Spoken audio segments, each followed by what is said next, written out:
Hello everyone! This is Pai. Welcome to my channel. Ngayon po ay ipapakita ko po sa inyo ang iba't ibang uri or klase ng succulents at flowers na makikita ninyo kapag market day. At saka pwede niyong bilhin. Sobrang ganda po talaga. Nagulat ako. Actually, first time kong pumunta ng ganito. Anyway, later sa isang vlog ko po, papakita ko sa inyo yung market day dito sa South Korea kasi last time dinala ko kayo sa wet market in downtown.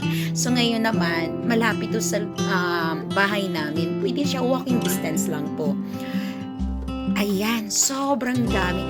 Nagulat ako kasi yung bibilin ko lang dapat ay yung sweet potato para sa snack ng biyanan ko. Kaso, ayan, gusto ko nga magkuha ng vlog. Kaya, nakita ko to. Sobrang ganda. Ayoko sanang bumili kasi ang mahal. Kaya lang hindi ko ma-help. Nakabili ako ng isa lang naman binili ko muna kasi ang mahal. Gustong gusto ko pero namamahalan ako. Ayan, tingnan nyo. Naku, gusto kong dalhin lahat. Alam nyo ba, yung isa magkano po? Nasa mga 800 pesos yata. Oh, mga ganyan. At saka may mas mahal pa po. Hindi ko alam na ganun kamahal. Kasi never akong bumili ng ganito. Gusto ko ng flowers or plants. Pero tinitiis ko, hindi ako bumibili kasi mahal nga. Pero pumunta ako dito, may nabili ako isa actually.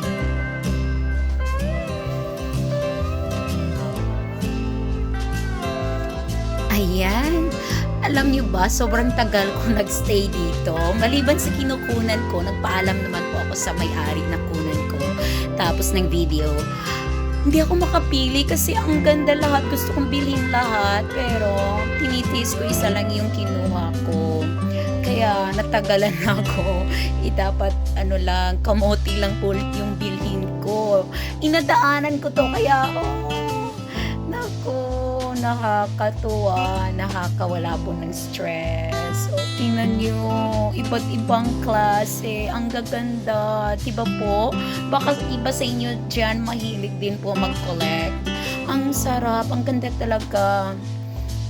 Masaya siya, nakaka-happy po siya. Yung mga mahilig mag-collect dyan. Alam niyo ba yung mga pangalan nito? Wala akong alam talaga. Iba't ibang klase. Actually, sinasabi ng nagtitinda, ay hindi ko naman alam. Gusto ko yung mga bulaklak na ganito or succulents, pero hindi ko yung specific na mga pangalan nila isa-isa kasi mayroon. Hindi ko alam. Kaya, ayan, tingnan nyo. Naku. Yung isa, may mga, naman, mura din. Nasa mga 40, mga 80, less than 100 pesos, almost 100, yung pinakamura po. Pero hindi pa siya nakalagay sa flower vase. Bibili ka pa, iba din yon. So, yung nabili ko na flower vase, maliit nga lang. Nasa 600, 500 yata in peso. Kaya, ang mahal talaga. Kaya, ayan, tingnan nyo na lang po muna. Sa mga mahilig dyan mag-collect. Alam nyo yung pangalan nito, pwede nyong i-comment down below. Ayan. Sobrang dami, iba't ibang klase po.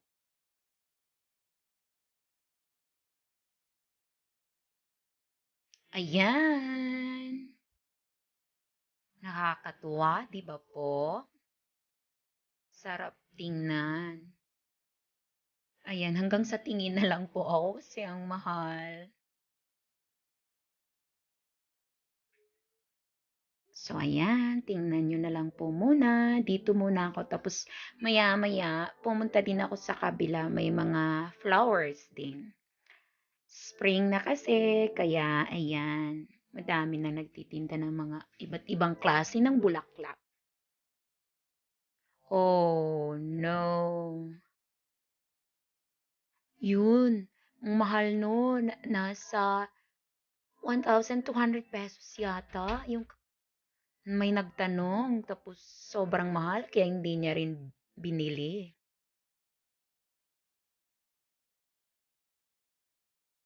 Wow! Wow!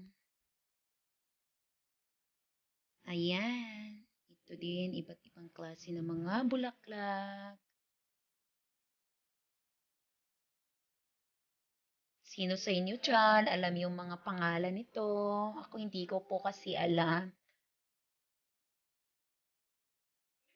Kailangan ko pang mag-research kung ano yung mga pangalan nito, yung orchids lang yung alam ko.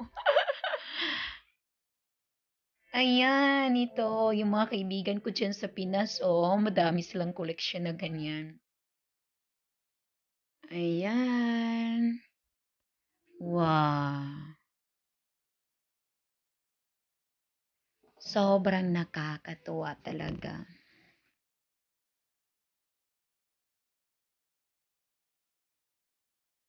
Tingnan nyo na lang po muna.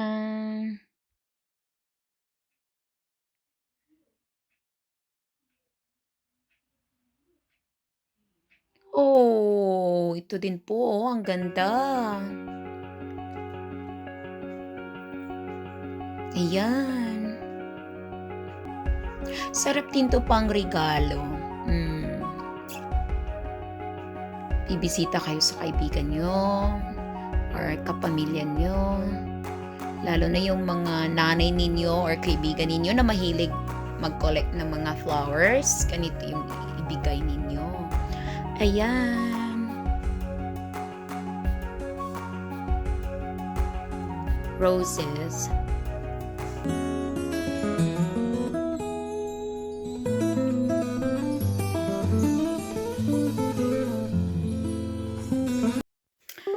Okay, ayan po. Hanggang dito na lang po muna tayo. Thank you for watching po. Bye! God bless you all.